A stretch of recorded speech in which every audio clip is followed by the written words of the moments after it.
Journalist Tommy Robinson in the UK, and the fact that he may be going to prison for years because he had the nerve to show his documentary film called Silenced. So if you haven't had time to see the film, let me explain the controversy in a brief nutshell. It all started with this short video of two boys in a schoolyard scuffle. One of the boys is white and English, and the other boy is a Syrian refugee.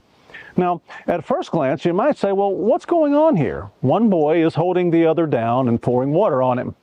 And if you're a really rational person, you might ask yourself, well, why is this happening? And you might want to know just a little more about the context of the situation. But the mainstream British media isn't rational, and they didn't ask any of those questions. No, what they did is they immediately took this video and ran with the global headline, "White Racist Bully Waterboards a Poor Syrian Refugee," while at the same time painting the Syrian boy as a little angel who never bothered a soul. And people like Piers Morgan even called for the retribution against the English boy. Everybody was exposing the scumbag that did this, who I hope gets severe retribution. A teenager with his whole life ahead of him until it was ruined by people like Piers, who didn't do their due diligence before condemning him to the entire world, to the point that the boy even became suicidal and had grown Muslim gangs with machetes out in the streets looking for him. In fact, his entire family had to go into hiding because of these irresponsible media reports. So this is where Tommy Robinson comes in. Being familiar with the leftist media in this country and their tendency to twist reality into whatever shape necessary to fit their leftist agenda, he began a massive investigation to find the facts about the incident in the video. And what he found is really shocking. According to witnesses, the Syrian refugee was no angel at all. He had a long history of bullying young girls and even physically assaulting multiple children. He beat one girl with a hockey stick, requiring her to take pain medication for the long-term back injury he caused. He bit another English girl on the head while she was being beaten by other Muslim girls. One boy said that he was stabbed by the Syrian refugee with a compass, and his school records even indicated he was caught with a knife and a screwdriver. Another boy said the Syrian would attack him almost daily anytime he saw him. He called grown women fat white bitches and was often put into detention for his behavior. And do you see this blue cast on his arm? Witnesses say that he got that injury because he, at the age of 15, was punching a 12-year-old kid in the face repeatedly until another kid threw him off the boy and caused the injury. But what about this image, the one that started it all?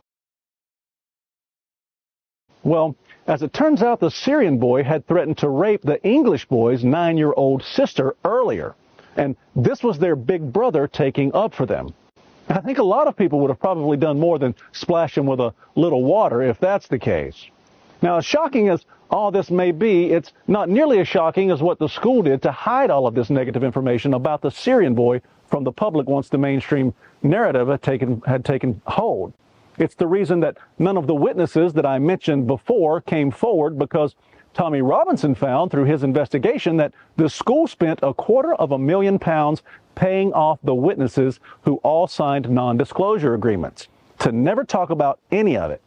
Now, why didn't the rest of the mainstream media report that to you?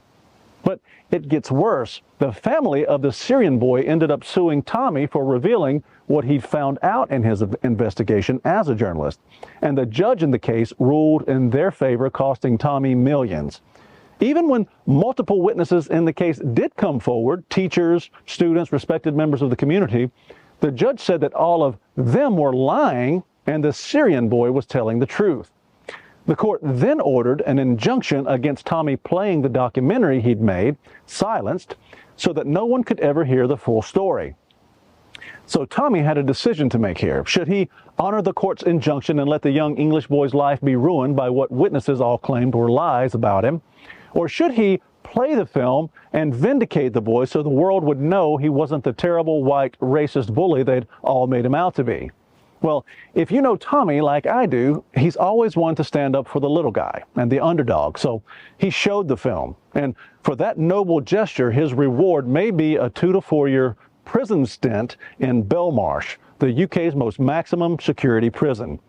So if you're watching this video, please share it everywhere so that the world knows the truth and the world sees the corrupt establishment, the media, and the judiciary in the UK.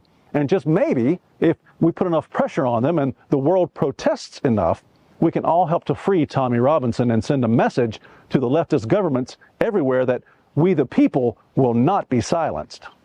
The real